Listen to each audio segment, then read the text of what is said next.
Hey guys, what's up? And welcome back to the Nest Podcast. This is episode 37, the Spaceman Bill Lee episode, presented by Sportszilla. I'm your host, Brandon. Joining me as always is my co host, Zach. Zach, what's going on, my man?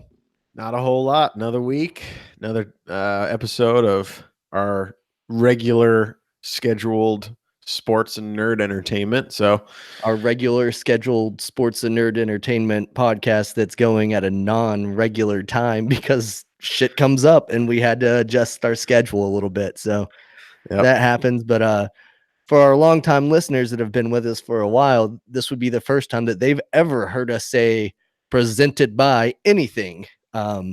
So that's something new and exciting that I'm pumped about. Sportszilla kind of took us on under their wing, and they're helping us promote and helping us get the word out about our podcast. And pretty soon we're gonna have some pretty fancy new swag to advertise for them a little bit on our show. So that'll be cool to kind of see us go both ways and let both things grow. I think Sportszilla is probably one of the best sports pages on Facebook. Yeah, I'm really excited about it.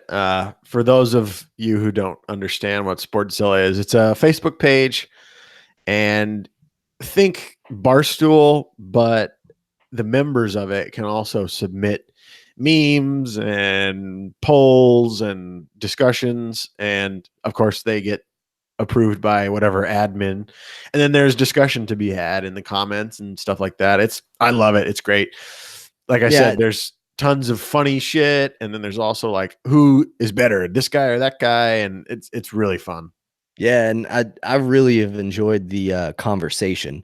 A lot of the guys that are active in that group, they really know their shit. So it's really cool to be able to actually have a conversation, and it's not the dumb, annoying, just woo go team people that are in there that are just, cluttering up the group with nonsense.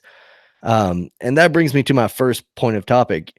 I think that those fans that are just woo go team, they need to stay off from fucking posting. They need to stay off from doing things like that in sports fan page groups.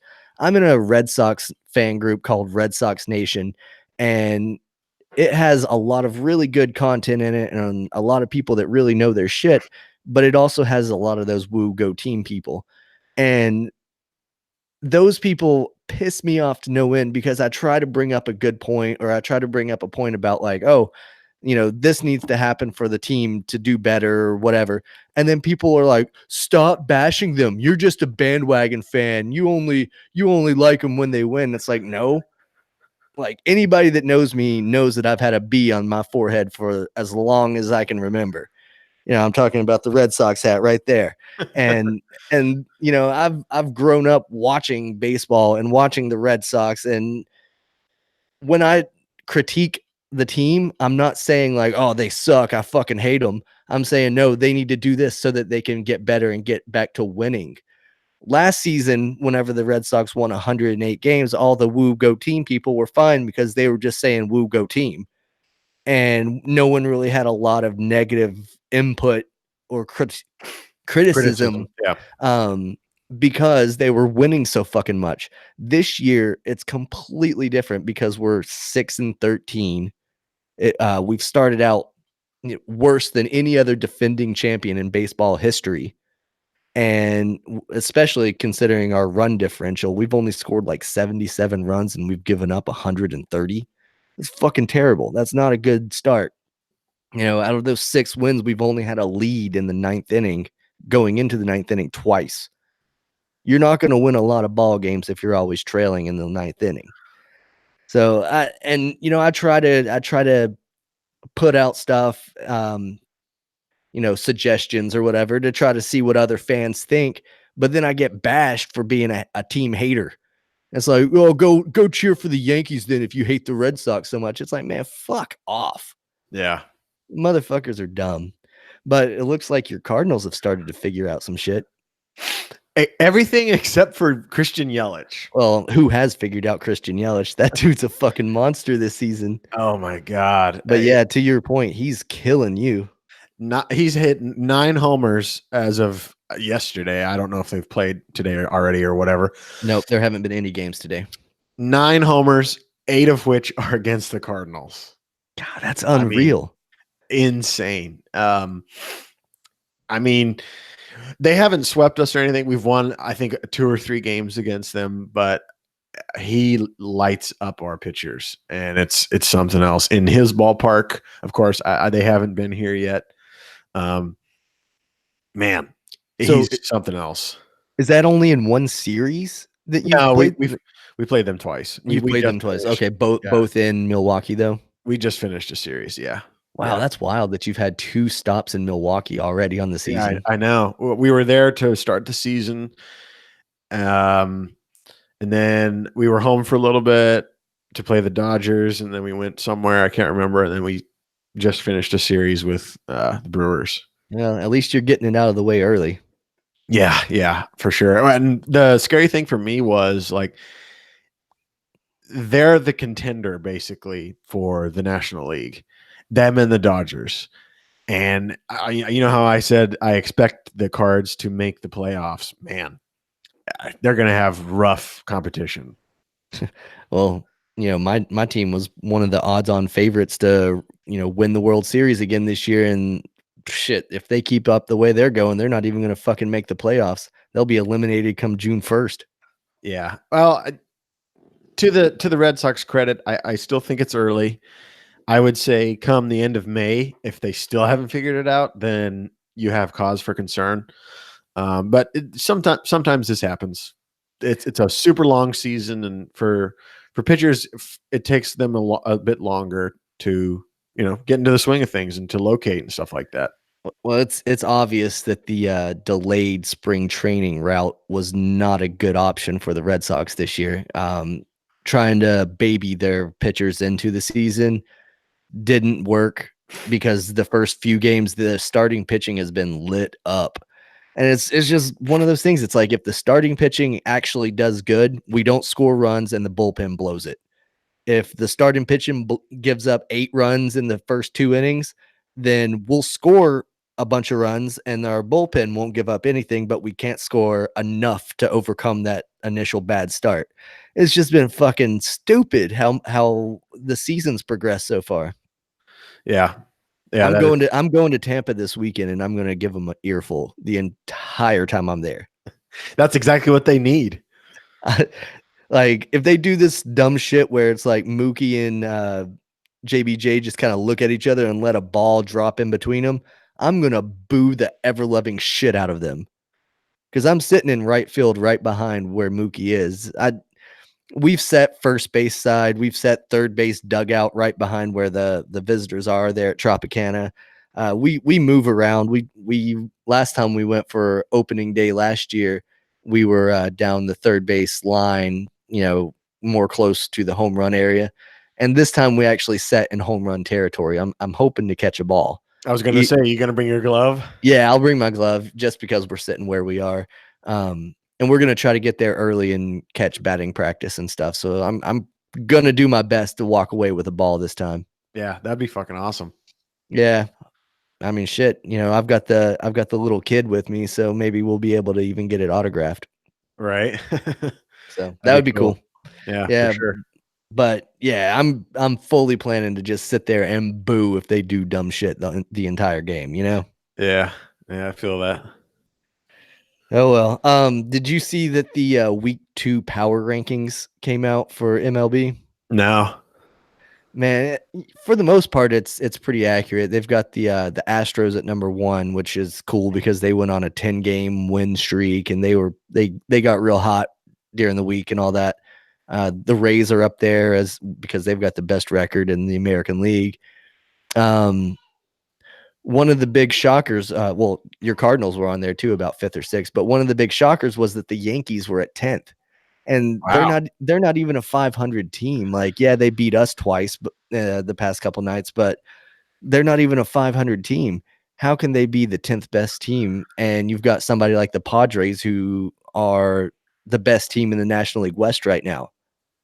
Yeah, Give that's them weird. a little bit of love. It's I just hate the fact that it's like, oh well, it's the Yankees, so They got to be good. Yeah. And it's like they're giving him credit for, Just being the oh, Yankees. well, they've sucked, but it's because they've got injuries. We've got injuries too. Fuck, Yeah. Dustin Pedroia went out of the game last night, and he's probably never coming back. Really? Well, he went out last night, and it was an issue with his knee, and it's the knee that Manny Machado slid into in like 2017, I want to say it was, and it cost him the rest of that season. And then he only played 3 games last year because of his knee and the surgeries that he's had. And then here this season, he's like 2 for 20. He's played in 4 or 5 games, and then he had to leave early because he felt a pop. That dude needs to get some stem cells injected into that knee or some shit. That dude needs to retire and just go hang out with his fucking family. Is he old? He was a rookie in 2007, so I would say he's probably about 35-ish. Pretty old to be a everyday player. And we've got a kid down in AAA, Michael Chavis, that he hits fucking moon bombs, and he's been playing second base fairly well down at AAA. So hopefully they call him up soon. Yeah. But That's shitty for him, but like he's had a good run, yeah, I mean, he's a former Rookie of the Year, former MVP, 3-time World Series champion. He can hold his head high whenever he retires. Yeah, no kidding. He's done more than a lot of people ever will in the sport, even professional athletes that have made it to that point in their careers. Oh yeah, for sure. He's got quite the resume. Yeah, not many people make MVP and Rookie of the Year. So right. Yeah, I mean that's a pretty rare feat there is to win both, and they were in back-to-back seasons. That's pretty awesome. Crazy. Yeah, that's awesome. Another, I guess, big time player that's been talked about recently is Craig Kimbrell. He still doesn't have a home, but it sounds like the Brew Crew is kind of courting him, and he might end up in your division. That'll be great. Yep, just another piece that you're going to have to navigate around to make it to the postseason. Yeah, I wonder what the hang up with him is not getting signed. Like, what's that about? It's all about the Benjamins, man. He wants 6 years, $100 million, and nobody's going to give him that. Yeah, he's 30 something years old, 31 years old. He's a closing pitcher. I wouldn't give it to him either. Yeah, I mean, he would be lucky at this point to get 3 years, 40 million, 41 million, somewhere in that ballpark. That sounds about right for him, but he'll probably just come in and sign a 1-year deal, be a hired gun, literally a hired gun to come in there and see if he can put the Brewers into a better position come October. Right. We'll see. I know you would hate to see Josh Hader and then Craig Kimbrell. That would be nasty. Yeah, rough. But hey, whatever. Baseball's baseball, and we've got a bright young closer of our own in Jordan Hicks that he throws fast as fuck. Cannon for an arm. It's crazy. What is it? Did you ever see Eastbound and Down? I've seen a little bit of it, yeah. I love the audio tapes that he always listens to. It's his book on tape or whatever that he recorded himself. Uh-huh. And some of the quotes from that are just absolutely hilarious. One of them is he's talking about himself. He's like, I'm the man with the mind of a fucking scientist and the arm like a fucking cannon. Jordan Hicks has a fucking cannon. Yeah, it's crazy. And he's developing a slider too. So that's nasty. That's a great combo for a closer with pure heat. Still young, but is the slider his only secondary pitch, or does he have other stuff too? I think that's it. I can't imagine he has less than 3 pitches, but I'm pretty sure that's it. He doesn't have a curve to my knowledge. I don't think he has a changeup. I mean, he might have a changeup. I don't know, to be honest. But it's one of the nastiest combos that I've seen is if you can get a dude that has a really good fastball and then has a good cut fastball, and then you throw in that wipeout slider. Oof. You Yep. got movement on a fastball, and then you've got the just the coming at you, and then it just breaks at the last second and dives into the ground. Yep. You get a lot of swinging misses on those. Yeah. Crazy stuff. Speaking of crazy stuff, the internet's been a buzz this week because of one man, and that's Tiger fucking Woods, dude. He's back, man. He is back. That's the most exciting thing that I think I've seen in a long time. And so many people just that I didn't even know cared about golf or whatever are like, dude, did you hear about Tiger? I mean, that's awesome. He was down going into the final day and stormed back with, a couple birdies. He did it. I Yeah. think, I hope that's going to relaunch the Tiger Woods PGA Tour video game series. Oh, goddamn, that'd be amazing. Those games were great. I last bought a golf game when it was Rory McDonald's PGA Tour. Rory McDonald. That's the fighter. That's the MMA fighter. Rory McIlroy. And that game was all right, but it was definitely missing that Tiger vibe. Yeah, that came out like 5 years ago too, didn't it? Yeah, so I was still living in the barracks then, so yeah, it had to have been a while ago. Funny little story about Rory McIlroy. EA basically lost or gave up the rights to the PGA like Players Association to use the likeness and names and stuff like that. And one of the contingencies was that they couldn't sell Rory McIlroy anymore. And I had the game on EA Access, and it just got pulled one day, and you couldn't find it on like any of the online stores or whatever. And the PGA like name got given to what is that game? Anyway, it doesn't matter. There's some other golf game that no one fucking plays that now has the PGA license. So I don't know if EA would have to work out some kind of new deal to get a game with, Tiger Woods as the face of it again, like it used to be. But that's kind of a weird. I'm sure that's all behind the scenes stuff that I'm sure that they'll figure out if they want it to happen. But they have the greatest story mode story of all time. Yeah, no shit. Like the greatest comeback story of all time right there that you can play in video game form, and that would be amazing. Yep. I mean, I would even go as far as to have it where you could play as like the young Tiger who's, destroying competitions and all that stuff. And then you have your downfall or whatever, and then you lose all of your attributes, your skills and all that stuff, and you have to build your way back up. I think that would be kind of a cool idea in a golf game. Kind of the way that MLB The Show makes you go through the minor leagues and build your player up until you get back to the majors or whatever, Yeah, that would be cool. And to think like from Tiger's perspective, and he's mentioned this before, he's got several fused discs in his back, and that prevents a lot of movement that you need in a golf swing. And some days he's on and some days he's off. And he has said there's literally nothing he can do. He gets massages, he stretches and shit, but some days his body just doesn't work with him. And to see him win the Masters again was very cool. Just, like if he would have just won a tournament, it would have been really cool. But the Masters, man, it was an awesome throwback to the glory days of Tiger Woods just destroying the PGA Tour.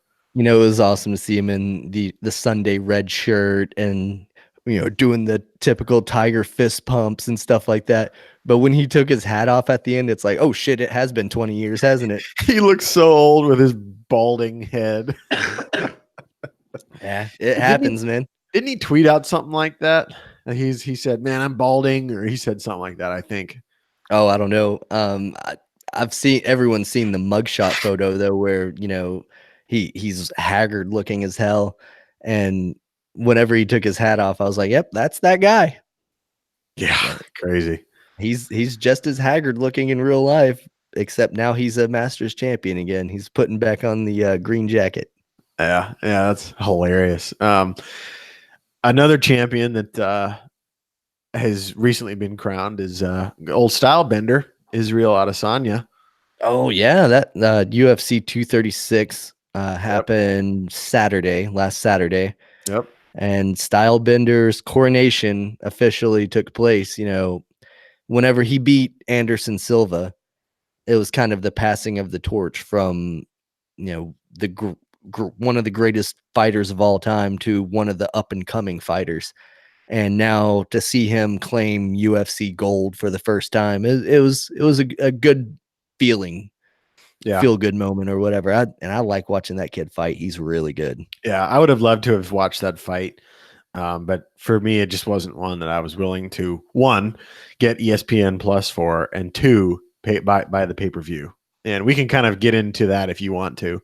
But I don't think that ESPN Plus having all of the rights to every pay per view is a good idea, because the last fight that I bought, I got it off of Amazon Video, and I just paid $60 or whatever it was, and I got the fight. Now you have to have an ESPN Plus subscription, and you have to buy every pay per view, and I'm not really into that. With the subscription though, you do get access to a lot of other content. So if you're an MMA fan and you like to watch MMA news, MMA press conferences, of course the fight nights and stuff like that, then having that ESPN Plus account or whatever, it's not a bad thing. Yeah, yeah. It's another fucking thing to have to It, pay for every it's month. another monthly payment. Yeah, Yeah, and I think part of that is because cable is dying. right. People don't have cable anymore, so it's like, well, we've got to if they want UFC, they're going to have to pay for it now. Right. Another thing too that a lot of people are doing now is just illegally streaming the fights. Yeah. I mean, you can get perfect quality streams, and that's probably how a lot of people watch it. Yeah, on the Um, Cody boxes or whatever. yeah. Everybody's got those little hacks or those little fucking things that they plug into their TV and it allows them to tap into the internet.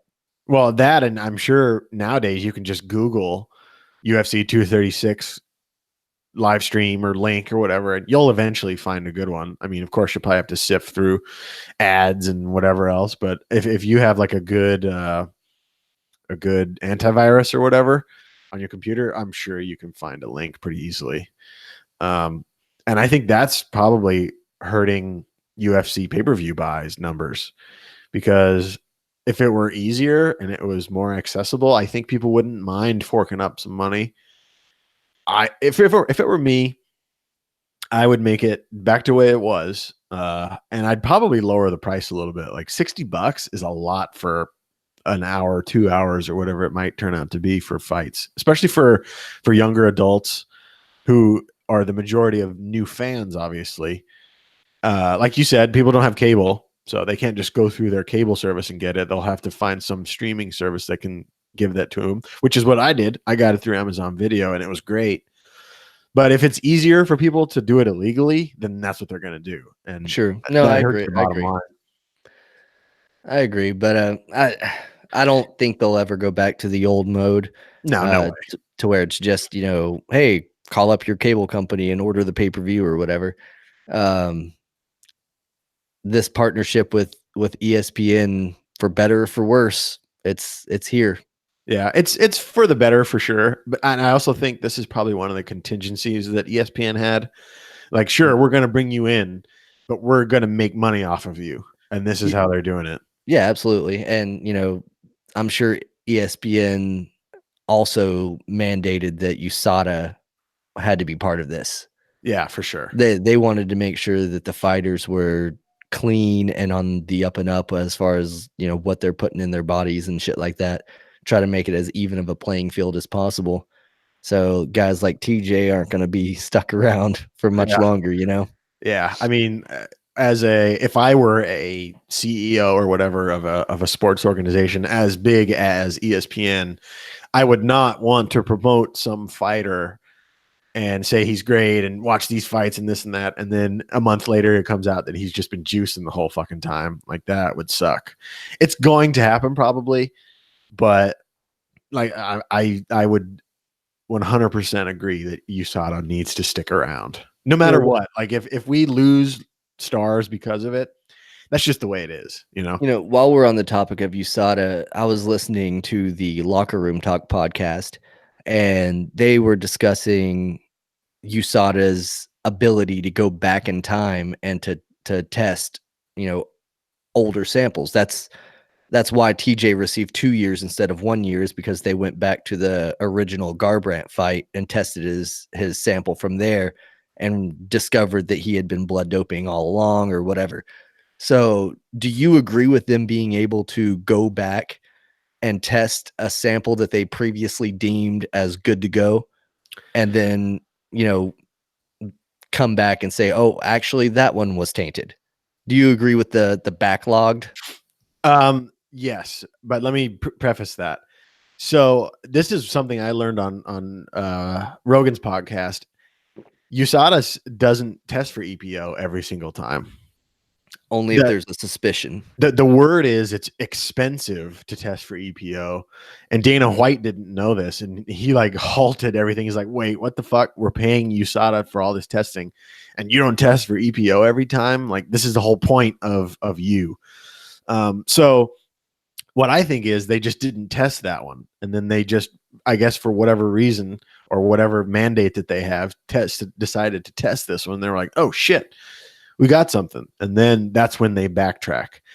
And to answer your question, yeah, for sure, I 100% think if a fighter is clear for however long, and then they pop on one, go back and test those other ones thoroughly, because we need to know if the only reason he beat Cody Garbrandt was because of this, you know. And I think that's only fair to Cody, because he laid his heart out on the line. He fought as well as he probably could have. And if the only reason he lost is because the other guy had an unfair advantage, then that's fucked up. So that being said, do you think, obviously TJ was stripped of the title, or he relinquished the title, or however you want to look at it. He fucking cheated. He doesn't deserve it. Do you think that decision where he beat Garbrandt twice, that those should be crossed off as no contests, and those losses should drop off of his record, and he should then get a chance to reclaim the title, even though he's lost since then? Yeah, that's a good question. I don't know. I mean, because those losses, especially the first loss to TJ, it kind of broke his soul. And then he came back the second fight, and he was emotional and lost again to TJ. And then, now he's coming out against who was it that he lost to most recently? I don't remember, but it was a definitive loss. Well, yeah, it was the fight that they just stood there and fucking banged. Yep. They were loading up those right fists and just throwing as hard as they could, and he got dropped. Yeah, he clearly doesn't have the chin to just sit there. No, you can't stand there and just throw without moving your head, without, like, if he gives up on his technical skills, then you can beat him. But this fight with TJ, where he was now proven to have cheated, started his downward spiral. So do we think that he should be able to get any kind of compensation, or like, all right, well, we'll at least give you another title shot down the road? Yeah, that's a really good question. I don't know. I don't know, because like you said, he fought emotionally, and that has nothing to do with whether or not your opponent used steroids or whatever. He should have fought more smartly. Granted, this is a lot easier to say as an armchair quarterback, but that's the only thing that makes sense. So I don't know if you can just give him a pass. I think it was going to be emotional for Cody anyway in this fight, because it was fighting TJ, and they have their history together as being one-time teammates and stuff like that. And shout out to the Locker Room podcast again for this, but they were talking about how Cody even mentioned that, hey, TJ used to blood dope when he was alpha male. Right. So he's been doing this shit for a really, really long time. Crazy. His legacy is fucking in the shitter. Yeah.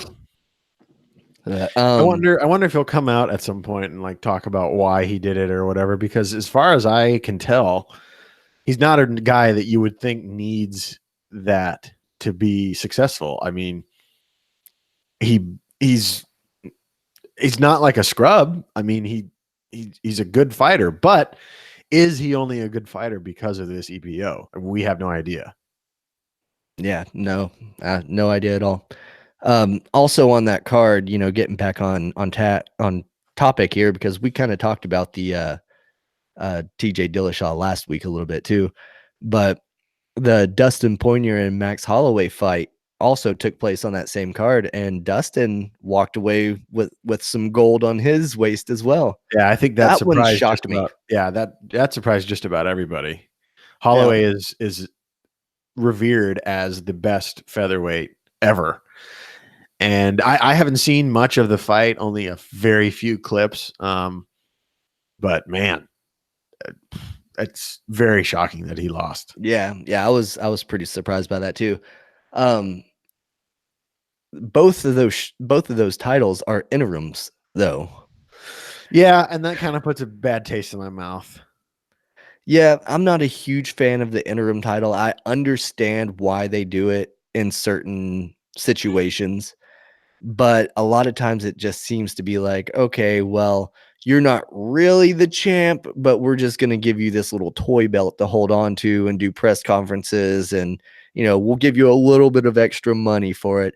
But when the real champ is ready, then we'll call you. Yeah. I don't know. I don't really like that they have so many interim titles. Yeah, I think they do it just to make fights seem like they mean more. But So that they can put a title fight at the end of a pay-per-view. yeah, but if you want to do that, just strip the fucking current champion. You know, if you want to do that, take the belt from Robert Whitaker, give it to Adesanya, and then they'll have a fucking fight for the championship. Like, I don't get it. But now they have it set up to where Stylebender and Whitaker are fighting to unify the belt, and it makes it even more special because they're both champion material. It just doesn't. That doesn't do anything for me. Like, And it's like, oh well, Whitaker never lost his belt. He's still a champ. so It's what so the dumb. fuck is Stylebender wearing around his damn waist? Then, A like, toy. It's a yeah, toy. Interim titles are toys. yeah, I don't like it at all. I accept the fact that you have to put someone in the champion position because Whitaker is out, but take the belt from Whitaker. I mean, they fucking took it from Tony because he hurt his knee on a damn press conference thing. Yeah, They just straight up took it away from him on a UFC microphone cord. Yeah. They just yanked that motherfucker away from him. And I think they were waiting for the chance to do that. But nonetheless, like the UFC is not one to just let someone have a belt while they do this and that. They've taken it away from people. Has Tony had any news lately? No, Any upcoming fights? I haven't heard anything about him. He's been radio silent since the Anthony Pettis fight. Yeah, I haven't heard anything at all from him. He's probably holding out on either Connor or Khabib, I would imagine. Well, it'll be November or October at the earliest for Habib. So yeah, he's gonna fight. What's his name? Shit, I don't even remember. They've been tweeting about it. Anyway, who? Tony? No. Khabib has been. Well, him and Connor have been back and forth, but yeah. But he tweeted to somebody and said, "I'll see you in September" or some shit like that. Oh, really? Wow, I didn't see that at all. If any of our listeners know, hit us up in the comments. Let us know who that fight is supposed to be or whatever. I would like to definitely check that out. I would love watching that dude. Oh man, I wish he was more active. And I think I understand probably why he's not. I think he's pretty old and he's been fighting for a long fucking time. Since he was like 3. He made his paycheck, but God, he could just be so much of a bigger superstar if he was active, like John Jones is active. Just run through 155. John Jones is just being so active because he missed so many years of his career for dumb shit. Yeah. He's already in his 30s. He doesn't have much time left to make money as a fighter, and he's trying to make money and, build his legacy up. Yeah, I think the legacy is more of what he's going for than just the money. I think money financially, he would be set, with all of his endorsements and Well, blah, he blah, doesn't have blah. endorsements. He lost those all He's gotten few several years back. ago. Has he really? Yeah, he's gotten some back. Okay. And, when he's done, he'll be afforded the opportunity to do other things because of who he is, whether it be acting or starting his own entrepreneur business or whatever. John Jones will be just fine financially. Don't worry about that. I think it's the legacy that he's going for. He wants to go down as the GOAT. Yeah. Yeah. I mean, if you tear through your entire division and no one even puts up a fight, that leaves no question as to who the greatest 205er ever is. It's not DC. No, no. Have you seen or heard about the shit talking from Stylebender and John Jones? Yeah, I would be very intrigued by that fight. Yeah, John Jones is trying to call him up to the big leagues. Stylebender's like, well, I've already beaten one GOAT. Might as well beat another one. Yeah. I would love to see it, but my only concern for that is on this last fight, Stylebender weighed in at 183. And John Jones is a large 205er. We've said before that he can damn near beat anyone in the heavyweight division. Obviously, Israel would put on some weight if he's going to go up to 205. But man, I don't know if it's a good idea to have John Jones bait you into this fight and not be ready for it. Like if he took a year to build up and get ready for a 205 fight, then that's a good move. But if he just in 6 months or whatever jumps up and fights John, I don't like his chances. But I would love to see a good, planned, not meditated, but trained for fight, if you will. I want to see Israel at his best against John Jones. And I think as MMA fans, sports fans in general, that's what you want to see. You don't want to see competition where it's one-sided. You want to see both guys go in there and they're at their top, their absolute best. The only problem with that is a year from now, who knows, John Jones might be a heavyweight. Yeah. So yeah, he'll jump back down, won't he? they say that it's such an easy cut for John to get down to 205. Wonder if they could make it a catchweight fight and make it around 195. Yeah, I would like that. I could see that. That would make it a lot more interesting and a little more fair for both guys. What if they what if the UFC created a new weight class and for the championship, it was John Jones versus Stylebender at 195? That would break all records for pay-per-views. You heard it here, folks. Here first, folks. Yeah, make it happen, Dana. Just take my money. I'll get my ESPN Plus subscription set up right now. Right. What would that be called? Is that like a cruiserweight or one of those weird names that boxing has? Oh, I don't know. I don't follow boxing as closely as you and Justin do. I don't necessarily follow boxing either. But that would be cool. I think the UFC should have a weight class at every 10 pounds. If you remember, Nate Diaz and somebody that was noteworthy were supposed to fight at 165, and then that just like fell through for whatever reason. Wasn't that Connor? No. But didn't they do a catchweight fight? At 170. At 170. Okay, that's right. Yeah. Okay, I knew that they had at least one fight that wasn't in a weight class. Yeah, that was only because Connor was supposed to fight somebody, maybe Tony or someone, and that person got hurt, and Nate was like, "Fuck it, I'll fight if we can fight at 170," and they did it. Right. Yeah, because he couldn't get down to that little boy weight class. Yeah, no way. Is he ever gonna fight again, Nate? I don't know, man. He had his red panty night, and then he was like, "Well, all right, I'm good for a while."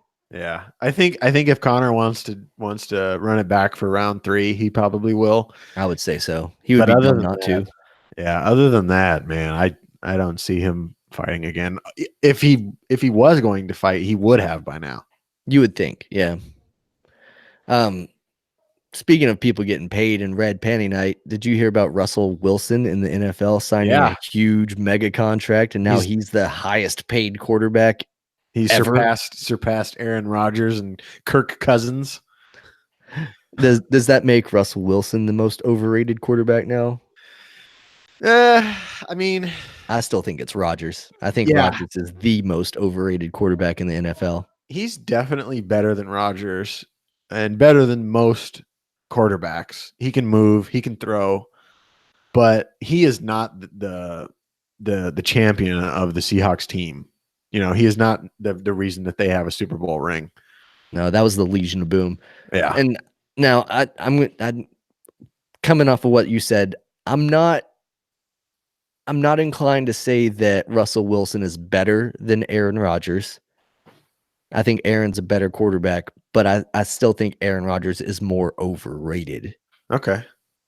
Like, I don't think Aaron Rodgers deserves he's the best quarterback ever. He's the greatest of all time. That's bullshit. He is not the greatest quarterback of all time. Dude hasn't even led his team to the playoffs in the past 2 years. Come at me, bro. But fucking Russell Wilson becoming the highest paid quarterback of all time, that is just going to be a trend that's going to keep happening Oh over yeah. and over. A guy that by the name of Patrick Mahomes will probably take over that mantle sooner or later. I was just gonna say that. He'll and if he does, the Chiefs will be stuck in mediocrity for as long as they're stuck under that contract. Just Exactly. like the Seahawks are going to be mediocre for as long as they have to pay Russell Wilson all that money.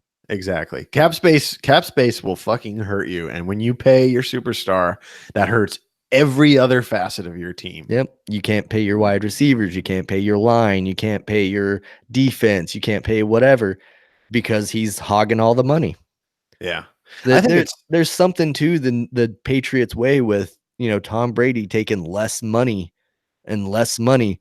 Whenever the guy who everyone says is the greatest quarterback of all time is making less money than half of the fucking league, that should tell people something. yeah. Granted, I know when you have 6 rings, it's easier to say like, okay, well, I'll take a pay cut, but he's been doing it since he was young. He never went after the top dollar contracts. He always gave the team friendly discount. And by team friendly, we mean he's still a fucking millionaire. Right. I mean, he still gets paid like $20 million a year. That ain't chump change, buddy. but in the grand scheme of things, that is chump change for a superstar. Right. It's not, what is it, like 37 or 36 that Wilson's getting paid? That's almost double what Tom Brady gets paid. That's Crazy. And I also whatever. think from from a player standpoint, it's selfish to do that to your team. In an MLB setting, I can understand because there is no cap space. So if your team can afford you, fucking go for it. Mm-hmm. But in like a cap space league, I think you should not do that. Like you're just fucking your whole team over. And then when you don't pull your weight and provide enough talent to that team to match that price, the people are going to look at you and be like, why the fuck are you getting paid double the amount that I am when you're not doing shit around here? That's when you get assholes like me that start saying, yep, you're the most overrated quarterback in the league, Aaron Rodgers. Exactly. Yeah. Yep. I Oh, agree. well. Yeah, it is what it is. The schedules were announced. Did you see that? I did. Yeah. Everybody at work has been so fucking crazy today because, everyone's team schedule came out last night. So we were all, looking at our schedule, seeing who we were playing, when we were playing where, and all that stuff. Bunch of the guys that I'm friends with at work, we put all of our teams on a spreadsheet, and we go through, and every season we've done this. We predict what everyone's record will be at the end of the season, and we hold on to that until it's over, and we see who got the closest on everybody or whatever. And it's so funny that like some of us we nail the records for these teams. Like, oh yeah, that team's going to be 10-6. This team's going to be 9-7. And it's like the next guy down is like, yep, that's exactly what I said for these teams as well. We've gotten pretty good at calling them. So it'll be interesting to see how it all works out. That's awesome. The Giants are everybody's whipping boy at work, though. Everybody's got them going like 4-12 and shit like that. Are they gonna fucking kick Eli Manning to the curb yet, or what? Man, I guess there are two schools of thought. If they draft a quarterback this year, then Eli will probably be replaced mid-season. Because I think they've got one of the top 10 picks, and if Dwayne Haskins or somebody like that is still available, I could see them taking it. If not, then they'll be in competition with the Dolphins to try to tank for Tua. Yeah, because I mean they've lost OBJ. Yep. So Eli all they have is Barkley. Yeah, Eli doesn't have anyone to throw to. So good fucking luck. And the Dolphins have already announced that they're planning to tank for Tua. So tank for Tua. That's going to be a hashtag this year. I can't believe going into a season you would plan to lose it. But, Jared, your Dolphins, it is what it is. Well, the Colts did the same thing in 2012 to get, God damn it. Luck? Yeah, Andrew Luck. Yeah. Well, they didn't really tank. It was Peyton Manning got hurt. He was out. Lose. so they didn't have their franchise quarterback. They were running on a backup. Was that the same year that Pagano was out a lot with cancer? Probably. I can't remember if it was the same season or not. But and then when they did end up drafting Luck, it was like, well, Peyton, you're out of here. I felt like they fucked Peyton. Yeah, I mean, they had to move on because they knew time with him was short, but they did kind of just be like, all right, well, we'll see you later, buddy. Thanks for the championships. Time was short, but all he did was come back from that surgery and Kick go ass. to two more Super Bowls and win one. Yeah, I think they kind of banked on him just not being able to perform, and that was not the case. No, it was not. Those future Hall of Famers, don't ever count them out, Yeah, no shit. So, Zach, we're both looking forward to Borderlands 3 coming out in September. So we've decided that we're going to start playing a little more Borderlands, and we both went and got the Handsome Jack collection. And we were having a little conversation, and I was like, well, I can't find it at Walmart, so I'm just going to go to GameStop. And you kind of slapped me down real quickly, and you were like, no, don't go to GameStop. GameStop fucking sucks. Let me tell you why. And I was like, you know what? Whoa. Just save all this hostility and tell me on the podcast why you hate them so much. I ended up finding it at Walmart, by the way. So don't jump down my throat. I did not buy it from GameStop. Like Walmart's better corporation than GameStop. Well, yeah, that's true. Walmart fucking blows too, but yeah, but they had it marked down to like $16. Yeah, to be fair, I got it from Walmart too. You can't beat that price. That was an amazing deal. But yeah, I'll get right into it. Yeah, I want to know why you hate GameStop so much, other than the fact that they give you, pennies for brand new video games that you try to exchange. Yeah, that's a big one. The biggest one for me is a couple years ago. I don't know if it was leaked or just found out somehow, but the company of GameStop had this program called the Circle of Life. And basically what it is they wanted to sell used games over anything else in their store. That's new games, that's new consoles, new everything. They wanted to sell used games before all of the merchandise. And so much so that they would kind of try to steer you towards a used game over a new game. And I'll give you an example. I went to a GameStop and I was looking to get Ghost Recon Wildlands. And I found a new copy of it. I didn't see any used copies. I didn't really expect to because it was fairly new. So I grabbed the game, walk up to the counter, hand it to him. Hey man, how's it going? I want to pick this up. And he was like, you know what? Let me check on something on that. So he gets on the phone, calls this store. Do you have a copy of this and this? Oh, okay, awesome.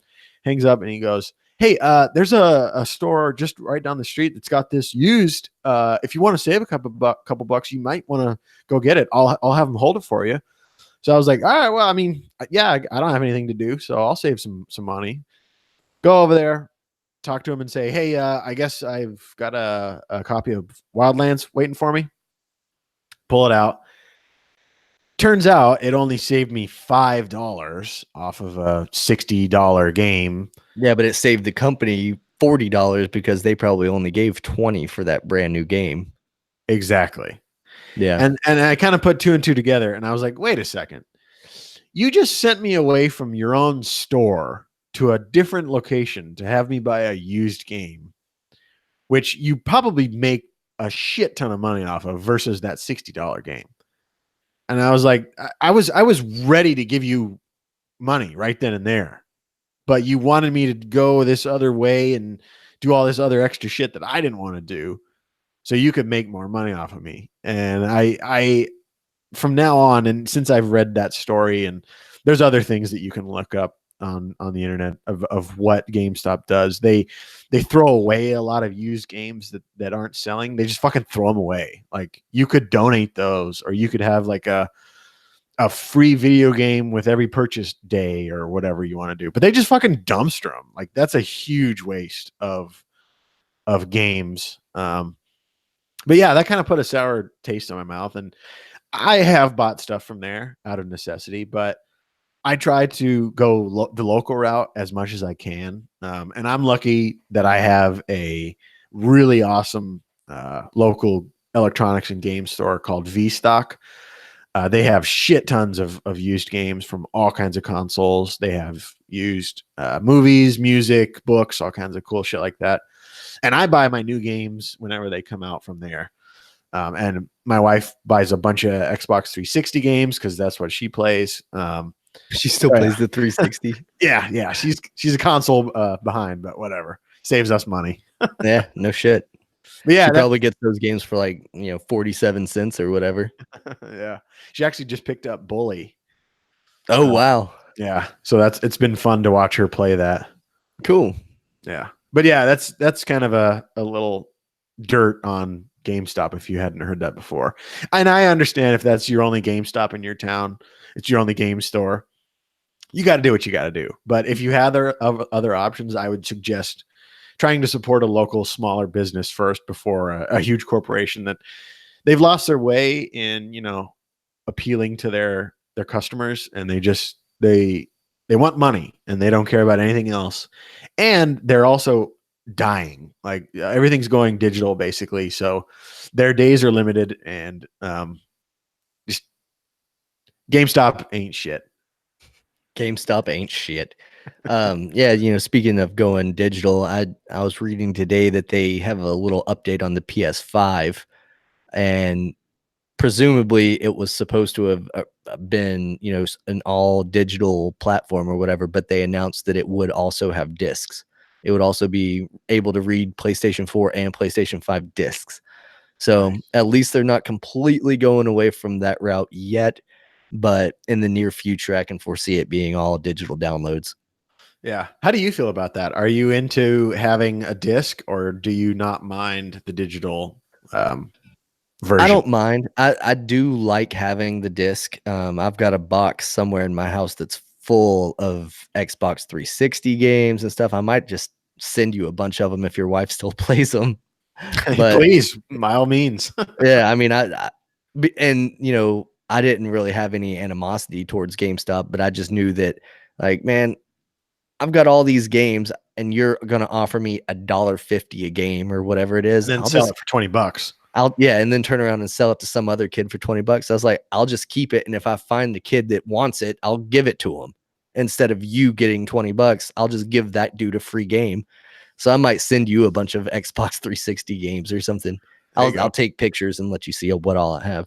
But going back to what you asked, I normally do go buy the copy from the store, but I have downloaded several, and I like the idea of having an online library of my games, and that way it's like attached to my account.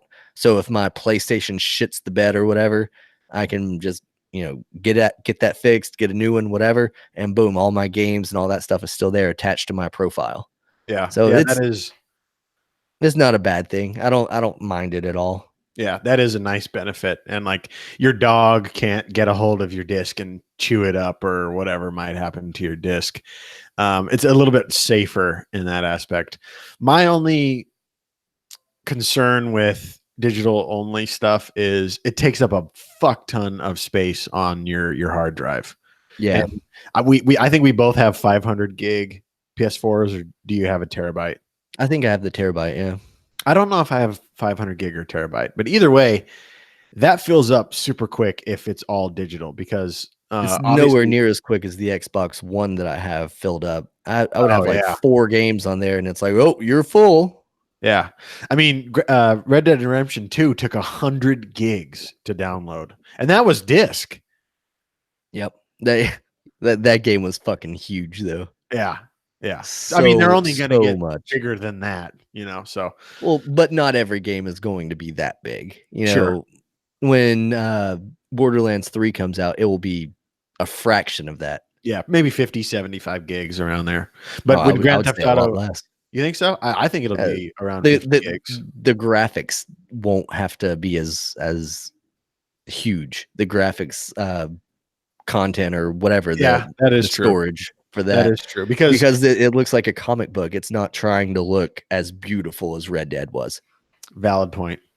Yeah, I stand corrected. Hell The yeah. games that try to look the best are the ones that are going to put the most tax on the Sure. system, Sure. which makes sense. Yeah, When and I Grand mean, Theft Auto 6 comes out, that'll probably be a huge one. right, it'll be 150 gig. But that is what it is. You mentioned a buzzword whenever you first started your rant about GameStop, and you said something leaked. And my face kind of lit up because I was like, ooh, that reminds me. Did you see that Avengers Endgame leaked online? Not surprising. Um, Jose, one of our longtime listeners, actually brought it to my attention, and he sent me the link that had a little 5-minute clip of all of the leaked footage, and he was saying that the whole thing leaked somewhere, but he had not been able to find it. And the writers or whatever of Avengers Endgame, went out and they posted a nice little letter online asking fans to refrain from searching for it and to stay off the internet, to avoid spoiling it for everyone else. And I was like, yeah, that'll fucking work. Yeah, like you Yeah, you can't ask the animals online to not do something. That just makes them want to do it even more. Like, don't press the red button. yeah. That's the first thing that they do. The internet is the wild, wild west on fucking steroids. It sure is.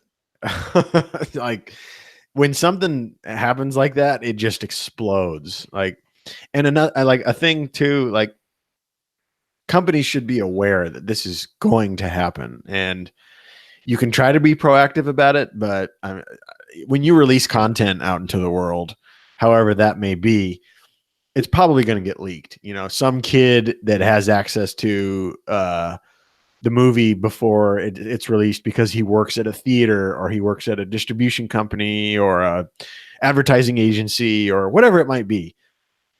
You can make money off of that shit. You can make money off of leaking stuff like that, and people have. So, Well, to your point, the way that it leaked was from Korea. Somebody that had been given access to a pre-screening or whatever, like they were vetted, verified, and given this access to see the movie before anyone else, and they were sitting there recording it with their cell phone the whole time. yeah, no fucking shit.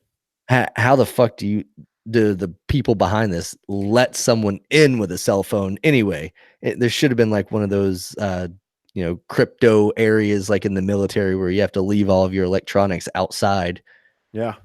Yeah, no shit. How would they not do that? Like make somebody go through a metal detector, and if something goes off, Oh, you got a cell phone? Sorry, you're gonna have to leave that in the locker or Yep, whatever. leave that outside. You can't bring that shit in here. Oh well. Whatever. Anyway, you got anything else to say tonight? Nope, I think we're good. Yeah, we're both going out of town this week, so Yep. safe We safe travels. Yeah, you too, man. I will be able to catch Game of Thrones though, so Hell yeah.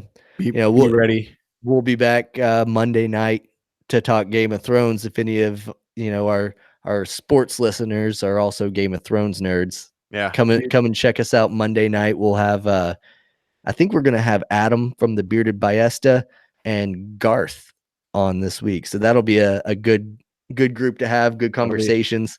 That'll be And awesome. I can't wait to hear Garth scream and cry about the fact that Tormund is still alive.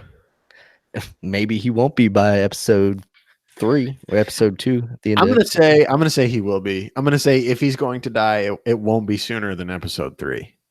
Yeah, you're probably right. And I'm gonna go. It kills me that I was wrong on that. I'm gonna go even farther out on the limb and say that no one will die until episode 3. Ooh, okay. I think these first 2 episodes are build up, just pure build up. And by no one, you mean none of the main characters? No, not a single person will die until episode 3. Because like we've said, episode 3 is supposed to be this big, huge battle. So that's, I think for me, now that I know how the first episodes are kind of shaping out to be, that's going to be the first episode where somebody dies. Okay. Well, like I said, guys, come back, check us out Monday night. We'll be talking all about Game of Thrones. I don't want to get into it too much here because you're our sports crowd and a lot of you will be like, fucking nerds. But so what? And hopefully next week we'll be back to talk a little NFL draft with the founder of Sportszilla, Jared Sneed. I look forward to it. That'll be awesome. See what kind of immediate impact, the first couple rounds of the draft will have on where we think teams will be projected and what we think might actually happen in the season. So we got a lot coming up, so stick around. Make sure you're subscribed and followed and all that good stuff. And leave us reviews, leave us comments, engage, share. Help us out. Yeah, that stuff really helps a lot. The word has to spread one way or another, and we can only do so much. But again, thanks to Sportszilla for helping us out. And if you want to check them out, their Facebook group, Sportszilla. I'm sure someone will add you if you want to join. No problem. The logo is like a goat with a crown on it, so you can find it pretty easily. I think you have to ask to join, but when you do, the admins are pretty quick to just go ahead and approve people to let them in. So 160, 170 people are in there already, and it's a pretty active, pretty good community of sports fans. So make sure you go check it out. Yep. All right, guys. We'll see you on the next one. Bounce.